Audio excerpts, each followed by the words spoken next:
오늘 젊게 사는 방법이라는 제목을 가지고 하나님의 말씀을 증거하겠습니다. 이 근처에 사시는 목사님이십니다.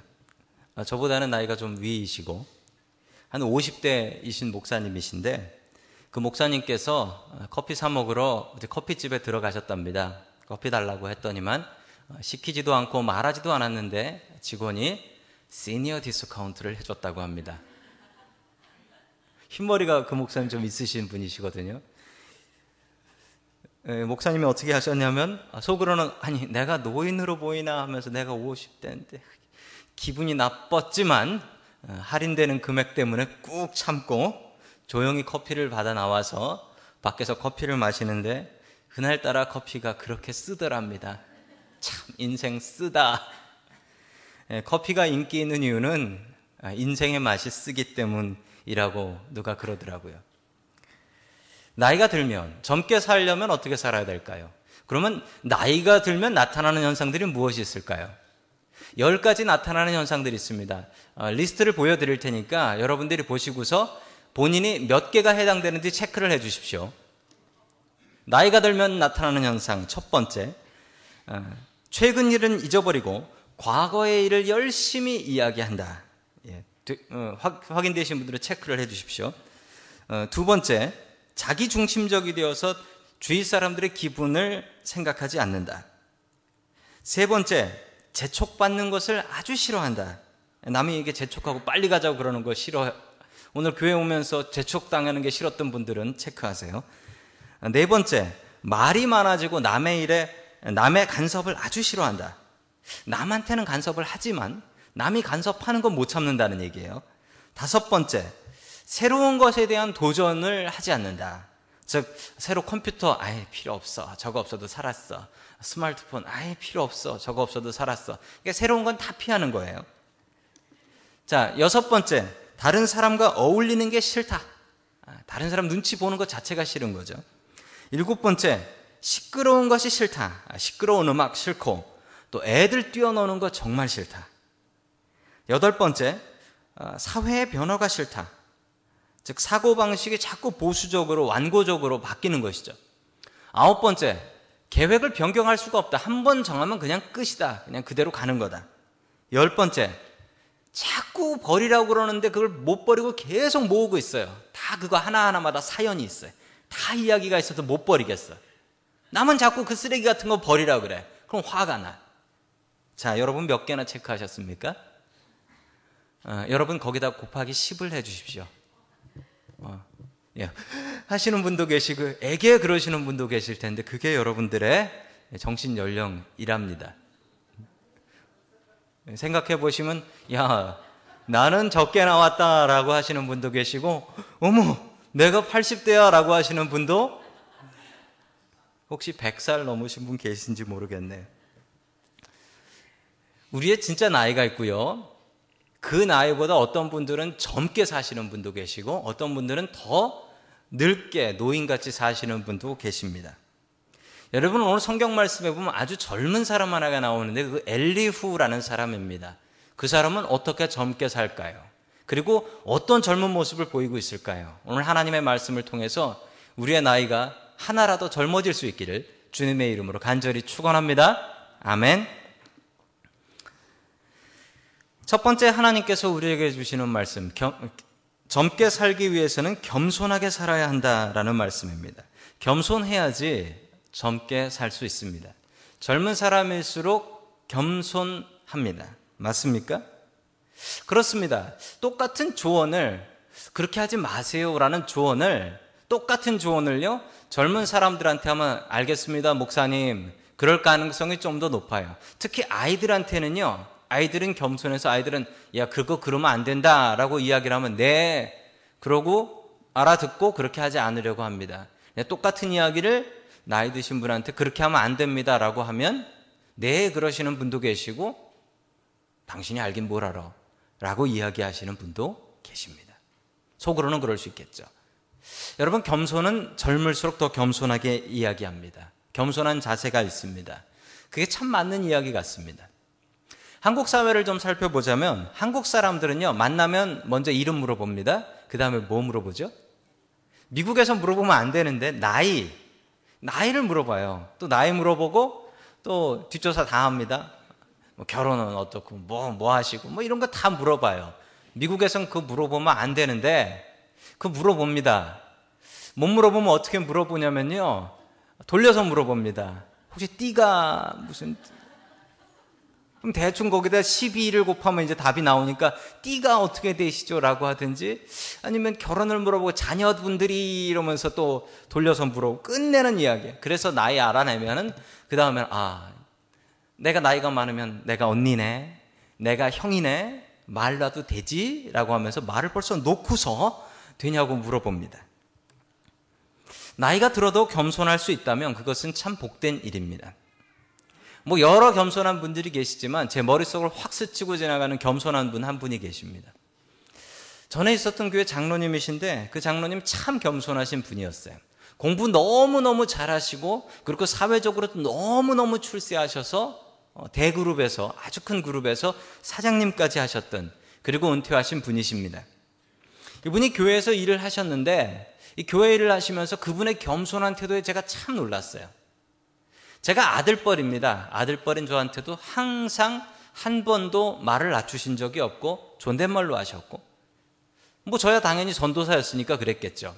그런데 이분은 교회 안에서 젊은 청년들을 만나도 그 청년들한테 말을 놓으시는 적이 없으셨어요. 항상 말을 높이셨어요. 정말 대단한 분이었습니다. 참 겸손하신 분이었어요. 여러분, 그 겸손한 모습이 이 젊은 사람 엘리후라는 사람의 모습에서 나옵니다. 우리 욥기 32장 4절 말씀 같이 보겠습니다. 시작. 그들 가운데서 엘리후가 가장 젊은 사람이므로 그는 다른 사람들의 말을 끝낼 때까지 기다려야만 했다. 아멘. 엘리후라는 사람이 등장합니다. 여러분 계속 기억하시죠? 욥기에는 당연히 욥이 나오고요. 욥한테 세 친구들이 있었습니다. 그 세 친구들이 욥을 위로하러 와서 욥을 위로하지 않고 욥을 공격하기만 했습니다. 자, 이 욥과 세 친구들의 이야기가 어디까지 이어지냐면 31장까지 이어졌습니다. 그리고 32장에 이 엘리후라는 사람이 나와서 이야기를 시작하게 되죠.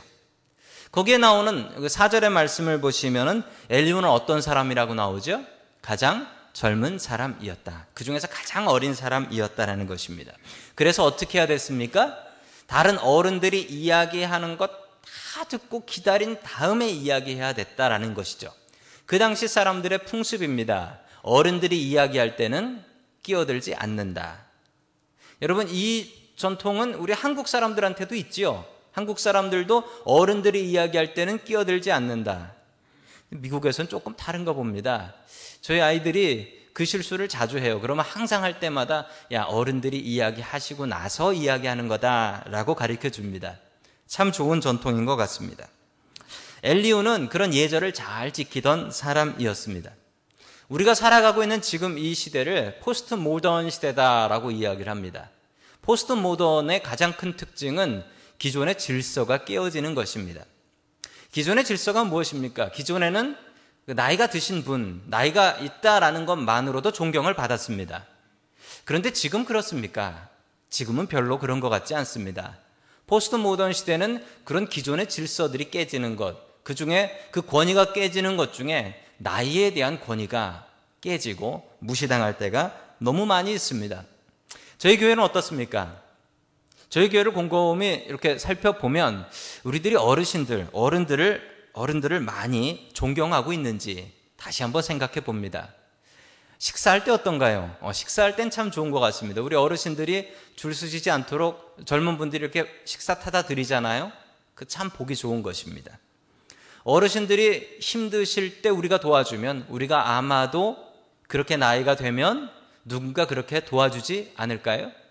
만약 우리가 그렇게 하지 않는다면, 우리가 어르신들에게 배려하지 않는다면 우리가 나이 들었을 때 그런 배려를 받을 자격이 있을까요? 집에서 여러분들 식사하실 때 어른들이 먼저 식사하시기 전에 식사 안 하시지요? 좋은 전통입니다. 아름다운 질서입니다. 크리스찬들은 이런 질서, 크리스찬들은 이런 에티켓, 예절이라고 하죠. 이런 매너들을 잘 지키는 사람들이어야 됩니다. 그런데 요즘 그런 것 같지 않습니다. 한국에서 있었던 일입니다. 얼마 전에 한국에 가면 강남에 그 절이 큰 게 하나 있습니다. 봉원사라는 절이 있어요. 그 절이 있는데 그 절 앞에 뭐 설교 CD를 갖다 놓듯이 누가 거기다가 CD를 갖다 놨더랍니다. 이런 CD. 부처님 계신 곳, 좋은 만남. 누가 그렇게 거기다가 앞에. 그래서 절에 갔던 사람들, 불자들, 불교 믿는 사람들이, 불교도들이 지나갔다 나오면서 이런 게 있네 하면서 차에서 들어야지 그러면서 그거 하나씩 갖다가 들었대요. 그런데 그걸 듣고 다들 기겁을 했대요. 저게 무슨 내용이 있었냐면 어떤 목사님께서 천국에 다녀오셨다. 천국과 지옥에 다녀오셨다는 목사님이신데 그분이 거기다가 지옥의 가장 바닥에 갔더니만 거기가 바로 부처님 계신 곳이더라. 거기 가면 부처님 열심히 믿으면 지옥 맨 바닥에서 좋은 만남을 할 수 있다. 참 제목 기가 막히게 정해놨네요. 그런데 여러분 그렇게 해서 하나님의 이름이 높아졌을까요? 교회 다니는 사람들 왜 이 모양이야? 라는 욕만 들었어요. 크리스찬은 지킬 것을 지키는 예절이 있는 사람이어야 합니다. 크리스찬은 예절이 있습니다. 어르신들에게 제대로 인사하고 또 우리 아이들이 제대로 인사할 수 있도록 여러분 잘 교육해 주시면 감사하겠습니다. 그리고 반대로 어른들은 젊은 사람들을 존경하고 또 젊은 사람들을 존중해 주는 그런 마음이 있어야겠습니다. 특히 여러분 우리 교회에서 호칭 잘 지켜주셔야 됩니다. 집사님은 집사님, 권사님은 권사님, 장로님은 장로님 존중해 주셔야 됩니다. 아랫사람이라고 막대해서는 안 됩니다. 이름 불러서는 안 됩니다. 님자 빼서는 안 됩니다.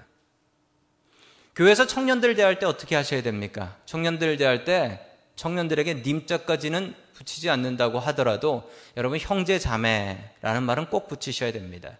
아무리 젊은 청년이라고 해도 얘 누구누구야 이렇게 부르시면 안 됩니다. 그건 예절 없는 크리스찬입니다. 여러분 옆에 계신 분들을 좀 살펴봐 주십시오. 옆에 계신 분들을 뭐라고 불러야 될까요? 자, 제대로 한번 불러보면서 인사 한번 해보겠습니다. 우리 집사님, 권사님 부르면서 집사님, 권사님 안녕하세요 인사 한번 해주시죠. 자, 우리 청년들에게는 형제님, 자매님 이렇게 부르시면서 뭐 중고등부, 아동부 친구들은 그냥 이름 부를 수 있습니다. 그런데 청년만 해도 예전 같으면 시집장가 가서 상투 틀고 있을 사람들인데 반말할 수 없죠. 여러분 우리가 교회에서 더 예절이 있어야 합니다. 특별히 우리 젊은 친구들, 그중에서도 우리 노총각 노처녀들에게 많은 배려를 해주시면 감사하겠습니다.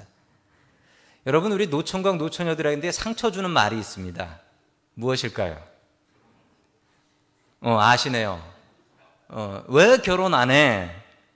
왜 시집 안 가? 왜 장가 안 가? 왜를 알고 싶으세요? 못 만났으니까 그런 거죠. 그러면서 본인 나름대로 해석을 하실 때 눈이 높아서 그래. 눈을 낮춰. 눈은 벌써 한도 끝도 없이 낮아져 있는데. 여러분 30 넘어서 결혼해 보신 분들은 이 말의 그 아픔을 아십니다. 정말 그 처녀와 총각을 사랑하신다면 쪽지에다가 전화번호를 적어서 여기다 한번 전화해봐 라고 하는 게 참된 사랑입니다.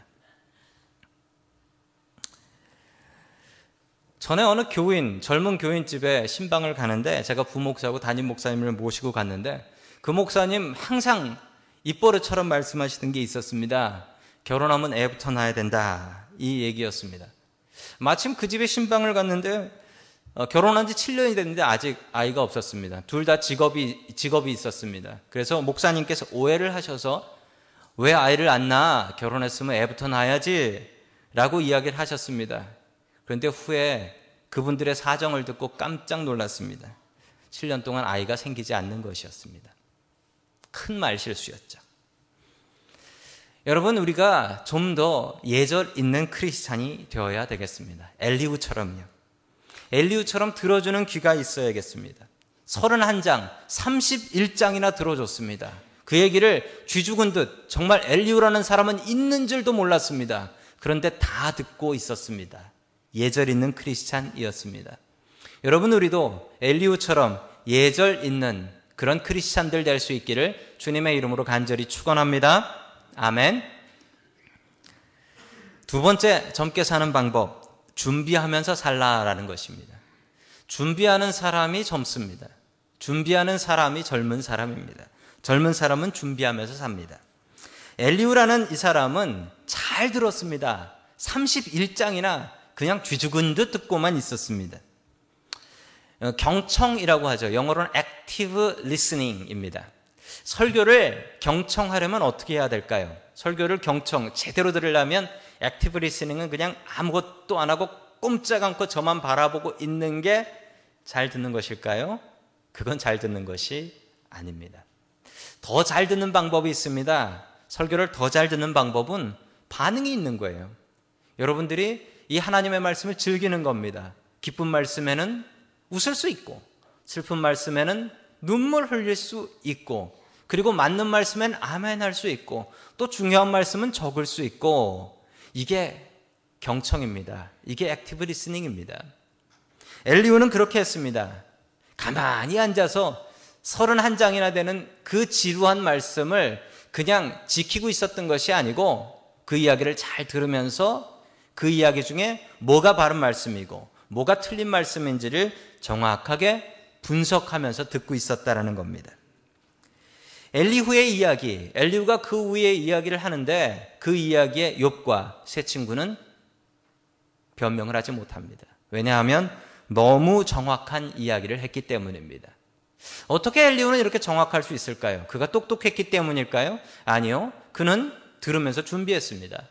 제대로 준비했기 때문에 제대로 말할 수 있었던 것입니다. 여러분 그렇죠? 준비하고 말하는 것하고 준비하지 않고 말하는 것하고 너무 다르죠?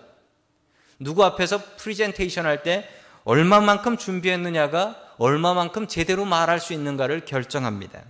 여러분 준비해야 됩니다. 저는 이 설교를 하기 위해서 얼마나 준비를 할까요? 정말 많이 준비합니다. 엘리후는 그냥 겸손한 사람이 아니라 준비하는 사람, 깊은 묵상을 하는 사람, 깊은 생각을 하는 사람이었습니다. 그리고 저 어르신들이 하시는 말씀들이 뭐가 틀렸는지를 정확하게 분석했지만 마음이 성급하지 않아서 도중에 끼어들지 않고 31장에 대한 그 지루한 이야기들을 끝까지 잘 듣고 경청했던 사람입니다. 여러분 젊은 사람의 이야기는 권세가 있습니까? 없습니다. 젊은 사람의 이야기는 권위가 잘 없습니다. 젊은 사람이 무슨 이야기를 하면 아이고 뭘 알아서 그래 라고 이야기를 합니다. 특별히 한국 사람들은 나이가 권세를 정한다라고 생각합니다. 안 그런가요? 제가 만약에 참 인생 살기 힘들다 라고 이야기를 하면 여러분들은 아이고 요즘 목사님 뭐 힘든 일 있으신가 라고 생각할지 모릅니다. 그런데 반대로 저희 집에 8살짜리 아이가 있습니다. 걔가 얼마 전에 인생 살기 힘들다라고 했습니다. 뭐라고 얘기해야 될까요? 네가 인생을 아냐? 그냥 웃고 말았습니다. 얼마 전에 갑자기 놀라는 일이 있어서 깜짝 놀라면서 제가 뭐라고 얘기했냐면 아이고 10년 감수했네 라고 했습니다. 그랬더니 제 아내가 아이고 뭐 놀라는 일이 있었냐고 물어봤습니다. 그런데 제 아들 8살짜리가 그 얘기를 배워가지고 아이고 10년 감수했네 라고 했습니다. 야, 네 나이에서 10년 빼면 있지도 않다. 요즘 그래서 그 친구가 7년 감수한 내로 바꿨습니다. 왜 7년이냐 그랬더니 8년이면 제가 없잖아요. 똑같은 말입니다. 똑같은 말인데 누가 하느냐 나이가 얼마냐에 따라서 그 얘기가 얼마나 권위가 있고 권세가 있느냐가 정해져 버립니다. 엘리후는 참 디스어드밴티지를 갖고 있네요. 젊은 사람이니까 나이 드신 분들한테 뭐라고 이야기해야 될까요? 우리 3절 말씀 같이 봅니다. 시작. 엘리후는 또 욥의 세 친구들에게도 화를 냈다. 그 세 친구는 욥을 정죄하려고만 했지 욥이 하는 말에 변변한 대답을 하지 못하였기 때문이다. 아멘. 세 친구들이 준비하지 않은 말을 욥에게 퍼부어서 준비한 욥에게 된통당했습니다.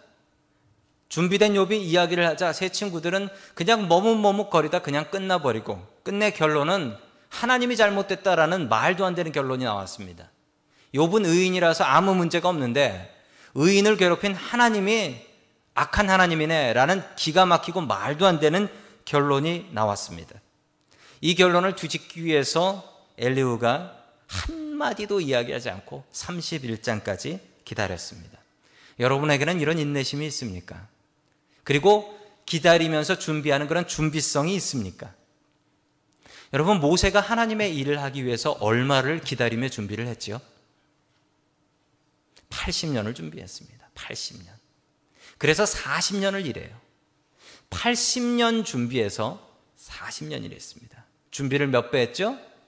2배 했습니다. 2배 준비했어요. 2배의 시간을 준비했어요.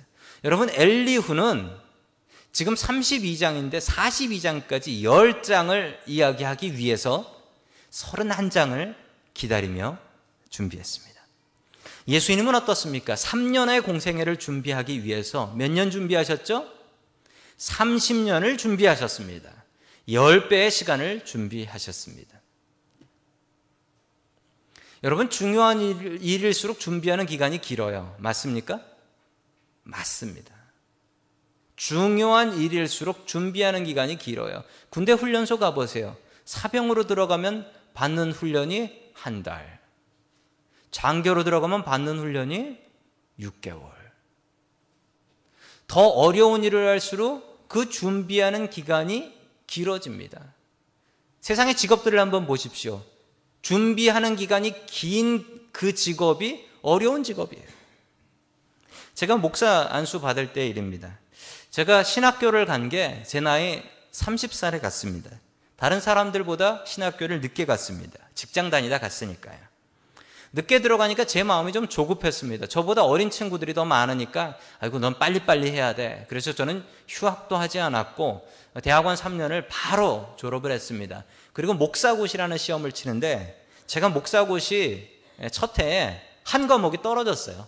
한 과목이 떨어져서 목사고시에 패스를 못한 거죠. 그 다음에 한 과목을 더 쳐야 되는데 제 마음이 많이 조급했나 봐요. 아이고 이거 어떡하지 그랬더니만 그 이야기를 옆에서 목사님 한 분이 듣고 계셔서 제 선배 목사님이시고 청년부 때 저를 지도해 주신 목사님이었습니다.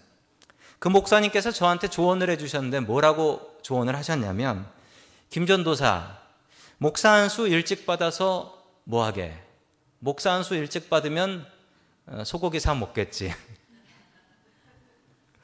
목사 안수 일찍 받으면 뭐하게? 그러면서 하시는 말씀이 김전도사가 지금 빨리 목사 안수를 받으면 70까지 40년 목회할 수 있겠지. 40년 목사하면 훌륭한 목사고 35년 목사하면 훌륭한 목사 아닌가? 목사를 기간으로 결정하나? 얼마나 많이 제대로 준비해서 제대로 된 목사 되는 게 중요하지. 그분은 늦게 목사 안수를 받으신 분이었습니다. 그 말씀이 지금도 제 마음을 울립니다. 제대로 준비해서 제대로 된 목사 되는 게 중요하지. 뭐 그렇게 빨리 돼서 기록 세우려고. 좋은 목사는 횟수로 정해지는 게 아니야. 좋은 목사는 준비한 만큼 정해지는 거야. 젊은 사람은 준비하는 사람입니다. 아이들을 한번 보십시오. 학교에서 숙제한다고 열심히 준비합니까? 그렇습니다. 어릴수록 준비하는 그 기간이 많습니다. 그런데 나이 들면 어떻습니까? 나이 들면 준비가 부족해집니까? 새로운 것에 뭔가 도전하기를 꺼려 합니까? 젊은 사람일수록 준비를 많이 합니다. 그리고 준비하면서 실패해도 좌절하지 않습니다. 이건 준비니까. 나이가 들면 준비하는 게 싫어지고 좌절하는 게 싫습니다. 도전하는 게 싫어지죠. 엘리후는 31장이나 기다리면서 괴로워하지 않았습니다. 오히려 그 기간 동안 잘 준비했습니다. 잘 준비해서 결정적인 말로 다른 사람들을 입을 다물게 하고 욥에게 힘과 위로를 건네줍니다. 여러분, 준비하는 게 청춘입니다. 젊은 사람들 준비하십시오. 아니, 젊게 살고 싶으시면 항상 무엇인가 도전하십시오. 그리고 준비하십시오. 엘리후처럼 준비함으로 젊게 살 수 있는 저와 여러분 될 수 있기를 주님의 이름으로 간절히 축원합니다. 아멘. 마지막 세 번째, 하나님께서 우리에게 주시는 말씀, 뜨거운 가슴을 가지라. 뜨거운 가슴인데 하나님을 향한 뜨거운 가슴입니다. 하나님을 향한 뜨거운 가슴. 역사를 움직인 사람들의 공통적인 특징이 있습니다. 여러분 화면을 보시면 이 사건들의 공통점을 찾아주시겠습니까? 이집트 혁명. 얼마 전에 이집트 독재자인 무바라크라는 대통령이 쫓겨나서 지금 감옥 가 있죠. 어떻게 되었습니까? 왜 무너졌습니까? 어떤 젊은 청년 하나가 대학을 졸업하고 일자리를 찾지 못해서 괴로워서 노점상을 하다가 자신의 몸에 불을 지르고 자살했습니다. 그 청년을 바라보면서 이집트 국민들이 다 일어났습니다. 이게 저 청년의 무능함이 아니고 이 나라의 무능함이다. 대통령 바꾸자. 그래서 그 독재자가 무너졌습니다. 이승만 대통령이 계속해서 독재를 하고 있을 때 그 독재를 어떻게 끊었습니까? 4.19 혁명이었습니다. 4.19 학생혁명이었죠. 학생들이 혁명을 일으켰습니다. 역시 학생들이었습니다. 중국의 천안문 사건도 그랬습니다. 천안문에서 어떤 사람들이 그 무서운 공산당의 탱크 앞에 서서 시위했습니까? 학생들이었습니다. 왜 하필 학생들일까요? 학생들이 더 똑똑해서 그렇습니까? 어른들보다 학생들이 더 똑똑합니까? 그런 것 같진 않습니다. 여러분, 그런데 학생들이 역사를 바꾼 이유가 무엇입니까? 나한텐 처자식이 없어. 대신 뜨거운 가슴이 있어. 이 뜨거운 가슴으로 세상을 바꾸지 않았습니까? 우리 계속해서 19절의 말씀 같이 읽습니다. 시작. 말할 기회를 얻지 못하면 새술이 가득 담긴 포도주 부대가 터지듯이 내 가슴이 터져버릴 것 같습니다. 아멘. 엘리후에게 있었던 건, 그 젊음에 있었던 것은 뜨거운 가슴이었습니다. 참을 수 없는 그 뜨거움이 있었습니다. 새술이 담긴 포도주가 터져버릴 것 같이 부글부글 끓는 것처럼 그 뜨거운 가슴, 하나님을 향한 그 뜨거운 가슴이 있었습니다. 이게 없으면 청년이 아닙니다. 여러분, 이런 마음을 가지고 살고 계십니까? 제가 이 말씀을 보면서 이 부분에서 참 많이 찔렸습니다. 저에게 없는 게 이것이었습니다. 제가 나이를 들고 있나 봅니다. 하나님을 향한 이렇게 뜨거움이 저에게 식어져 가는 것을 보면서 저 많이 회개했습니다. 계속해서 2절 말씀 보겠습니다. 시작. 욥이 이렇게 자기가 옳다고 주장하면서 모든 잘못을 하나님께 돌림으로 옆에 서서 듣기만 하던 엘리후라는 사람은 듣다 못하여 분을 더 이상 참지 못하고 화를 냈다. 엘리후는 람 족속에 속하는 부스 사람 바라겔의 아들이다. 아멘. 하나님의 이름이 땅에 떨어져서 욥은 의롭고 문제가 없는데 하나님께서 정말 말도 안 되게 욥에게 고통을 주신다라는 하나님의 이름이 땅에 떨어져 버리는 기가 막힌 상황이 왔습니다. 그러자 엘리후가 참지 못했습니다.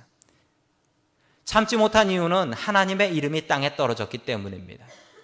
여러분, 세상에는 두 종류의 사람이 있습니다. 참지 못해서 일어서는데 하나님을 위해서 일어서는 사람이 있고 나의 불행 때문에 일어서는 사람이 있습니다. 여러분은 어떤 사람입니까? 하나님의 이름이 땅에 떨어져서 일어설 수 있는 사람입니까? 이 엘리후라는 사람, 이 사람의 이름의 뜻을 한번 봐주십시오. 그의 아버지의 이름은 바라겔, 뜻이 하나님이 축복하셨다라는 말씀입니다. 엘리후라는 이름은 그의 아버지가 지었습니다. 그는 하나님이시다. 둘을 이어보시겠습니까? 바라겔의 신앙 고백이 이거였습니다. 하나님이 축복하셨는데 바로 그분이 하나님이다. 그분이 바로 너의 의지할 하나님이시다. 이 말씀입니다. 그 이름 자체가 얼마나 은혜가 되는지 모르겠습니다. 이렇게 자란 하나님의 사람 엘리후가 하나님의 이름이 땅에 떨어지는 것을 보고 참지 못합니다. 여러분, 지금 하나님의 이름은 어떻습니까? 이민사회에서는 좀 괜찮은 것 같습니다. 이민사회에서는 한인교회를 빼고 이야기할 수 없으니까요. 그런데 한국 사회는 어떤가요? 작년에 제가 한국 갔다 와서 느꼈던 건데 하나님의 이름이 땅에 떨어졌습니다.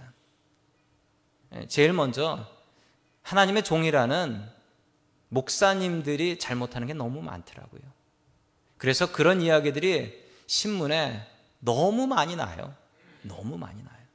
그래서 하나님의 이름이 떨어지고 하나님을 믿는 사람들, 크리스찬들의 모습이 바르지 못해서 너무 사건 사고들이 기가 막힌 게 많이 나서 야, 하나님 믿는 사람들 저런 거 보면 하나님도 문제가 있나 보다. 어디서 공공연히 나 교회 다닙니다 이야기하는 것 자체가 부끄럽다라는 거예요. 한두 사람이 그런 얘기를 하는 것이 아니었습니다. 심지어 목사님들도 그런 얘기를 해요. 내가 목사인 게 부끄러워. 이민교회는 조금 다른 것 같습니다. 그렇지만 이민교회도 언젠가는 그런 영향 받겠죠. 여러분 살아가시는 곳에서 어떻습니까? 크리스찬이라는 것이, 하나님을 믿고 산다는 것이 정말 자랑스럽고 떳떳하십니까? 아니면 교회 다니는 사람들 다 그렇고 그렇지 라는 이야기 들으면서 나는 안 그래요 라고 이야기하고 계십니까? 여러분 하나님의 이름이 땅에 떨어져 있습니다. 우리에게 엘리후와 같은 사람이 필요합니다. 하나님 그런 분 아니십니다 라고 이야기할 사람 필요하고, 여러분들이 삶 속에서 크리스찬들 그렇지 않습니다 라는 것을 여러분들을 통해서 보여주셔야 합니다. 엘리후는 젊은 사람이었습니다. 겸손했고 준비하는 사람이었습니다. 또한 하나님의 이름을 위해서라면 일어서서 담대히 이야기할 수 있는 사람이었습니다. 여러분 젊게 살고 계십니까? 엘리후와 같은 젊은 신앙 갖고 살아갈 수 있기를 주님의 이름으로 간절히 축원합니다. 아멘.